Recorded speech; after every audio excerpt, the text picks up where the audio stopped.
நம்ம ஆகாஷ் கும்பகோணத்துலேருந்து இப்போ இந்த தமிழ் வாங்குறதுக்கு வந்திருக்காரு. இந்த தமிழை ஃபுல்லாக கட்டணும்.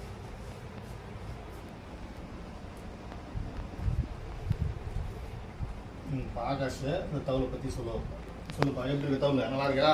தவளை நல்லா இருக்குண்ணே. அப்படியே தட்டி காமிக்குமா? பாருங்க,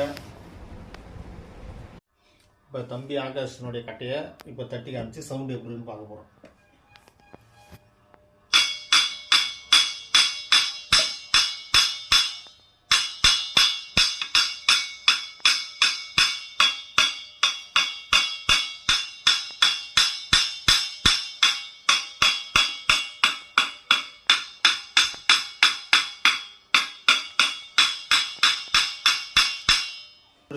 சவுண்டு சூப்பராக இருக்குண்ணே. பாருங்கள், இது நம்ம தம்பிக்காக ரெடி பண்ண கட்டை. இது கட்டை எப்படி சவுண்ட் நல்லாயிருக்கும்.